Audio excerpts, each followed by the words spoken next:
आप सभी विद्यार्थियों का हार्दिक स्वागत, हार्दिक अभिनंदन। प्रिय विद्यार्थियों, BA, BSc, BCom part first के लिए कंपलसरी पेपर गांधी जीवन और दर्शन, चाहे आप रेगुलर हैं चाहे आप प्राइवेट हैं, आपके लिए गांधी जीवन और दर्शन एक कंपलसरी पेपर होता है जिसे आपको आपके लिए परीक्षा होती ही होती है। इसके 4 मॉडल पेपर हम पढ़ चुके हैं। आज हम 5वां मॉडल पेपर पढ़ेंगे। इस चैनल पर यदि आप पहली बार हैं तो सब्सक्राइब कीजिएगा ताकि जब भी वीडियो बनता है तो आपके पास उसका नोटिफिकेशन आ जाए। बहुत सारे विषयों का अध्ययन आपके लिए यहाँ पर उपलब्ध होगा। आप यहाँ पर सारे विषयों के अध्ययन जो है कर सकेंगे, यानी संपूर्ण सिलेबस है वो करवाया गया है। बीए फर्स्ट ईयर से लेकर के बीए फाइनल तक के जो विद्यार्थी है वो यहाँ से, यानी हर एक पेपर जो है, लगभग सब्जेक्ट है वो यहाँ पर आपको पढ़ाए जाते हैं। तो आप निश्चित रूप से मेरे साथ बने रहिएगा। गांधी जीवन और दर्शन, इसका 5वां भाग आज हम पढ़ेंगे। देखिए, गांधी जीवन और दर्शन जो है आपके लिए कंपलसरी पेपर है। अपने इस चैनल पर आपके लिए बीए फर्स्ट ईयर से बीए फाइनल तक general English, general Hindi, Hindi literature, political science, history, geography, sociology, competition की अन्य क्लासेस, जैसे इसके अलावा आपके पर्यावरण और कंप्यूटर, इनसे संबंधित वीडियो जो है वो आपको प्रदान किए जाते हैं। तो आप मेरे साथ बने रहें और आइए देखते हैं आज के इन प्रश्नों को। बहुत ही इंपॉर्टेंट है। यदि कोई सर्वोदय एग्जाम की परीक्षा दे रहा है कोई विद्यार्थी, तो उनके लिए भी बहुत अधिक महत्वपूर्ण है। सबसे पहले देखिए, पहला प्रश्न है कि गांधी जी गोपाल कृष्ण गोखले से कहाँ मिले। सबसे पहले कहाँ मिले थे? फर्ग्यूसन कॉलेज में। कहाँ मिले थे? फर्ग्यूसन कॉलेज में मिले थे। गांधी जी ने फिरोज शाह, लोकमान्य तिलक और गोपाल कृष्ण गोखले को क्या क्या उपमाएं दी? बहुत इंपॉर्टेंट प्रश्न है, वेरी आईएमपी प्रश्न है। ताकि क्या है, इस प्रकार के प्रश्न है वो कंपटीशन में भी पूछ लिए जाते हैं। तो उन्होंने फिरोज शाह को हिमालय कहा था, लोकमान्य तिलक को समुद्र कहा था और गोपाल कृष्ण गोखले को गंगा कहा था। यानी क्रम से हिमालय, समुद्र और गंगा। फिरोज शाह मेहता, जिसको उन्होंने हिमालय कहा, लोकमान्य तिलक को समुद्र कहा और गोपाल कृष्ण गोखले को उन्होंने गंगा की उपमा दी। अगला प्रश्न बनता है कि महात्मा गांधी ने अपने जीवन में राजनीतिक क्षेत्र में सर्वाधिक महत्व किसको दिया? राजनीतिक क्षेत्र में गोपाल कृष्ण गोखले को दिया था और गोपाल कृष्ण गोखले को अपना राजनीतिक गुरु मानते थे। क्या मानते थे? राजनीतिक गुरु मानते थे। सबसे पहले जब वो दक्षिण अफ्रीका से लौटे थे तो गोपाल कृष्ण गोखले से उन्होंने संपर्क किया और गोपाल कृष्ण गोखले ने उन्हें एक मंत्र दिया था कि सबसे पहले आपको भारत का भ्रमण करना है, उसके पश्चात आपको निर्णय लेना है। चौथा प्रश्न बनता है कि गांधी जी द्वारा आयोजित पूना सभा में अध्यक्ष किसको बनाया गया था? और पूना सभा में अध्यक्ष बनाया गया था रामकृष्ण भंडारकर को। किसको बनाया गया था? रामकृष्ण भंडारकर को। गांधी जी द्वारा आयोजित मद्रास सभा में सर्वाधिक सहायता किसने की? गांधी जी ने जो मद्रास सभा आयोजित की थी उसमें सबसे ज्यादा जो सहायता है, आर्थिक सहायता, वो किसने की थी? और वो की थी जी परमेश्वरन पिल्ले, जो कि मद्रास स्टैंडर्ड पत्र के संपादक थे। और यह जो सभा है वो पांचापा हॉल में हुई थी। मद्रास में पांचापा हॉल है, उस पांचापा हॉल में हुई थी। चैनल को यदि सब्सक्राइब नहीं किया तो सब्सक्राइब कर लीजिएगा। हिंदुस्तानियों के प्रति स्थानीय अंग्रेजों का तिरस्कारपूर्ण रवैया देखकर कौन दुखी हुए? हिंदुस्तानियों के प्रति स्थानीय जो अंग्रेज थे उनका एक तिरस्कारपूर्ण रवैया देख करके कौन यानी दुखी हुए? और वो हुए थे मिस्टर एलर थॉर्प। यानी कौन हुए थे? मिस्टर एलर थॉर्प जो है वो अधिक दुखी हुए थे। गांधी जी ने बंगाल का देव किसे कहा है? सुरेंद्र नाथ बनर्जी को। बहुत इंपॉर्टेंट है, वेरी इंपॉर्टेंट है। बंगाल का देव किसको किसको कहा है? सुरेंद्र नाथ बनर्जी को। इंग्लिश मैन पत्रिका के संपादक कौन थे? और वो थे मिस्टर सैंडर्स। कौन थे? मिस्टर सैंडर्स थे। सैंडर्स।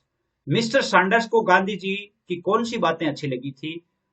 मिस्टर सैंडर्स को गांधी जी की कौन सी बातें अच्छी लगी थी? अतिशयोक्ति का अभाव और सत्यपारणता। यानी मिस्टर सैंडर्स है वो गांधी जी की बहुत ही सादगीपूर्ण बातों से और सत्यपूर्ण, यानी सत्य के बल पर जो वो बात कहते थे उनसे बहुत प्रभावित थे। गांधी जी ने न्याय की प्राप्ति के बारे में क्या कहा है? उन्होंने कहा था कि प्रतिपक्ष को न्याय दो जिससे हमें जल्दी न्याय प्राप्त हो जाएगा। यानी अपने विपक्षी को जब हम न्याय देंगे तो हमें भी न्याय प्राप्त हो जाएगा। गांधी जी को दिसंबर 1896 में डरबन से प्राप्त तार में क्या लिखा था? डरबन से जब वो एक बार वापस आ गए थे तो, और 1896 में जब डरबन से, नेटाल से जब तार आया था तो उसमें क्या लिखा था? उसमें लिखा था कि पार्लियामेंट जनवरी में बैठेगी, आप जल्दी लौट आइए। यानी पार्लियामेंट की बैठक होने वाली है, यानी जो संसद है वो बैठेगी, तो इसलिए आपको जल्दी ही यहाँ पर आना है वोटों से संबंधित या लोकतंत्र से संबंधित। दादा अब्दुल्ला ने कौन सा स्टीमर खरीदा था, और वो था कूरलैंड स्टीमर। दादा अब्दुल्ला जिसके मुकदमा लड़ने के लिए वो गांधी जी गए थे, तो उसने एक स्टीमर खरीदा था, यानी जहाज का इंजन जहाज खरीदा था, और स्टीमर का नाम था कूरलैंड स्टीमर। गांधी जी परिवार से दूसरी बार दक्षिण अफ्रीका के लिए कब रवाना हुए, और वो हुए थे दिसंबर 1896। कब हुए थे? दिसंबर 1896 में हुए थे। कौन से स्टीमर से? कूरलैंड स्टीमर से। कूरलैंड स्टीमर के साथ ही दूसरा कौन सा स्टीमर दक्षिण अफ्रीका के लिए रवाना हुआ था? ये एक तो कूरलैंड स्टीमर हुआ और एक दूसरा और था, उस स्टीमर का नाम था नादरी। और दोनों में लगभग 800 हिंदुस्तानी थे, जिनमें से 400 अकेले ट्रांसवाल में जा रहे थे, यानी अकेले जो है वो ट्रांसवाल क्षेत्र में नौकरी करने के लिए जा रहे थे, और उन दोनों जहाजों में 800 हिंदुस्तानी थे।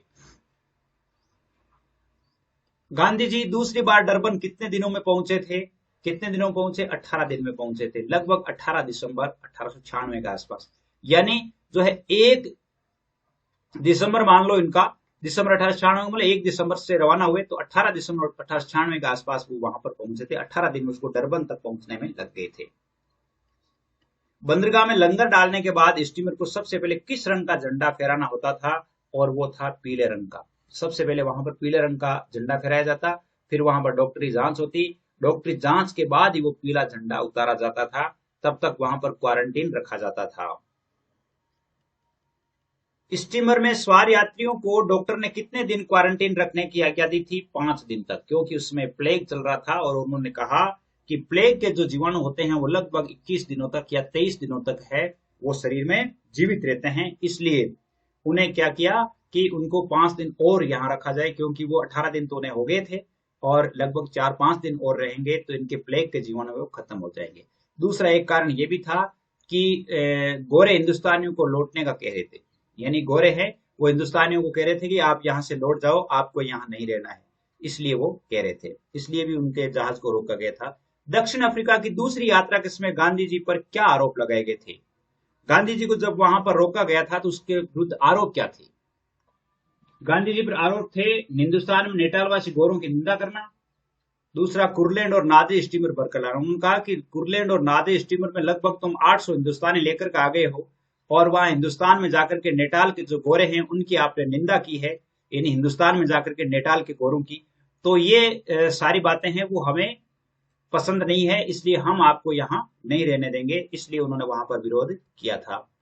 दक्षिण अफ्रीका की दूसरी यात्रा के समय गांधी जी डरबन कब पहुंचे थे? दूसरी जो यात्रा थी उसमें 13 जनवरी 1897 को डरबन में पहुंचे थे। 26 दिन को उनको स्टीमर में ही रहना पड़ा था। कितने दिन रहना पड़ा था? 26 दिन उनको स्टीमर में ही रहना पड़ा था, और वो 13 जनवरी 1897 को डरबन पहुंचे थे। गांधी जी और उनके परिवार को सायकाल में उतारिएगा, ऐसा किसने कहा? जब वो वहां गए थे तो किसी ने ये कहा कि गांधी और उनके परिवार को शाम को उतारिएगा, ऐसा किसने कहा? और वो कहा था मिस्टर एस्केम ने, कप्तान से, जो जहाज का कप्तान था उससे कहा कि इनको सायकाल में उतारिएगा, शाम के समय उतारने के लिए कहा गया। अगला प्रश्न बनता है, मिस्टर गांधी मेरे साथ चले तो मैं उन्हें अपनी गारंटी के साथ ले जाना चाहता हूं, ये किसने कहा? और ये कहा था मिस्टर लाटन ने। किसने कहा था? मिस्टर लाटन ने। और उन्होंने कहा कि आपको छिप करके नहीं जाना है, आपको खुले आम जो है शहर में चलते हुए जाना है, ऐसा मिस्टर लाटन ने कहा था। अगला प्रश्न है कि नेटाल के हमले में घायल गांधी जी को किस डॉक्टर ने दवाई दी थी? और उस डॉक्टर का था दादो बरजोर, जो कि स्टीमर में ही डॉक्टर था, उसने ही उसको दवाई दी थी। मिसेज एलेक्जेंडर जो गांधी जी को थाने पहुंचा करके रुस्तम जी के घर आया था, यानी उनको मिस्टर जो अलेक्जेंडर थे उन्होंने ही, जो एसपी था वो गांधी जी को थाने पहुंचा करके, और फिर वो रुस्तम जी के घर आया था और कहा कि गांधी जी को वहां रखा गया है। पीला झंडा उतरने के तुरंत बाद गांधी जी से मिलने कौन आया था? और वो आया था नेटाल एडवर्टाइजर पत्रिका का पत्रकार। नेटाल एडवर्टाइजर पत्रिका का पत्रकार है वो, पीला झंडा उतरने के तुरंत बाद वहां पर उनके पास आया था। गांधी जी ने सार्वजनिक संस्था के बारे में क्या कहा है? सार्वजनिक जो पब्लिक जो इंस्टीट्यूट होती है उसके बारे में उसने कहा किसी भी सार्वजनिक संस्था को स्थायी कोच पर नहीं निभाना चाहिए, यानी स्थायी नौकरी वाला नहीं रखना चाहिए। यानी 28वां प्रश्न है, जनवरी 1897 ईस्वी में गांधी जी के बच्चों की आयु क्या थी? देखिए बहुत इंपॉर्टेंट प्रश्न है। बड़े बच्चे की आयु तो थी 9 वर्ष, छोटे बच्चे की 5 वर्ष थी, यानी 9 वर्ष और 5 वर्ष। तो यानी कहने का अर्थ है कि बड़ा जो लड़का था वो 1888 में हो गया था, और दूसरा जो लड़का था वो 1892 में हुआ था गांधी जी।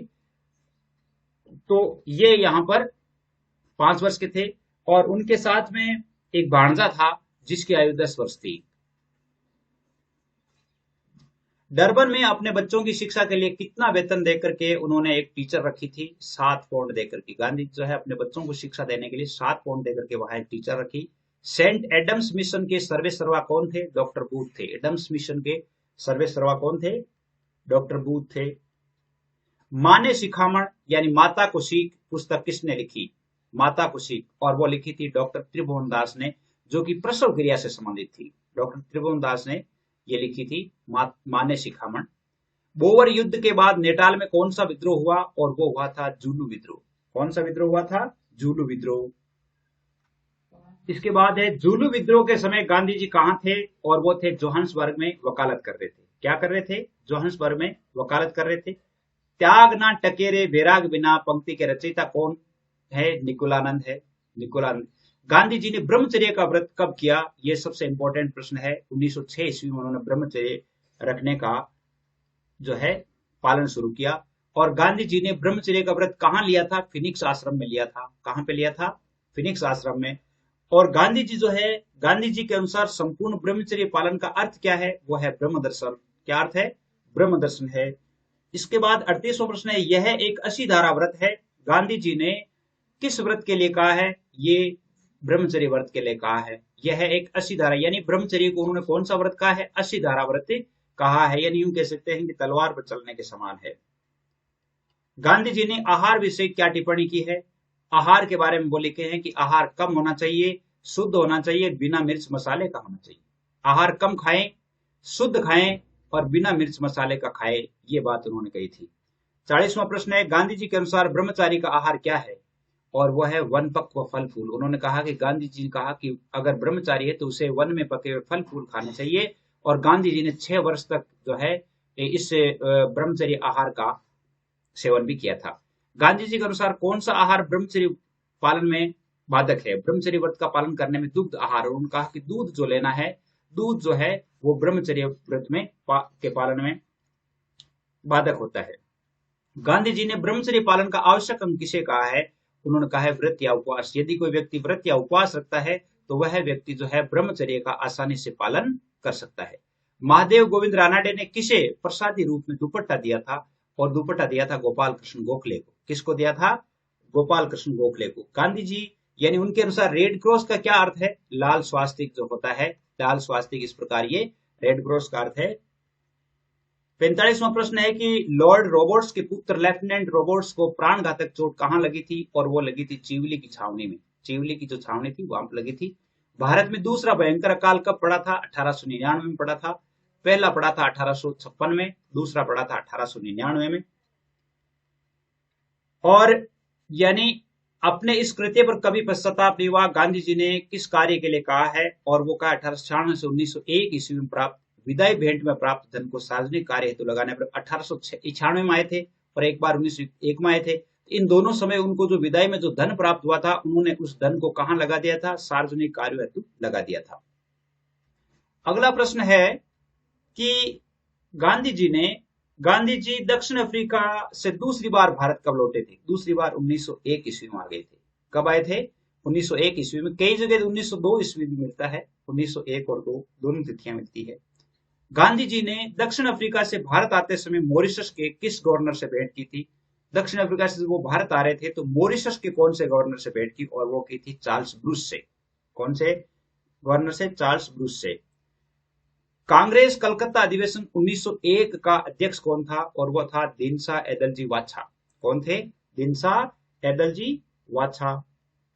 जब गांधी जी प्रथम बार कांग्रेस अधिवेशन कलकत्ता में भाग लेने गए तब कहां रुके थे? वो रुके थे रिपन कॉलेज में। लोकमान्य तिलक के साथ रुके थे रिपन कॉलेज में। कांग्रेस अधिवेशन में भाग लेने गए तब। काशी विश्वविद्यालय की नींव किसके हाथों रखी गई थी? लॉर्ड हार्डिंग के हाथों रखी गई थी। काशी विश्वविद्यालय जो है उसकी नेम है वो लॉर्ड हार्डिंग के हाथों रखी गई थी। गोपाल कृष्ण गोखले के मकान के पास ही कौन रहा करते थे? और वो रहते थे प्रफुल्ल चंद्र राय। अगला प्रश्न है कि गांधी जी ने रेलवे की तृतीय श्रेणी में यात्रा को कब बंद किया? और वो किया था 1920 ईस्वी के पास बीमारी के कारण। नहीं तो गांधी जी जो है वो तृतीय श्रेणी में यात्रा करते थे, यूं कह सकते हैं कि जनरल डिब्बों में यात्रा करते थे। लेकिन 1920 के बाद वो बीमार हो जाने के कारण फिर वो ज्यादा नहीं टिक पाते थे, इसलिए उन्होंने बंद कर दिया था। उम्मीद करता हूँ ये वीडियोज आपके समझ में आ रहे हैं। जरूर बताइएगा कि आपको कैसा लगा। आज के लिए बस इतना ही। जय हिंद, जय भारत।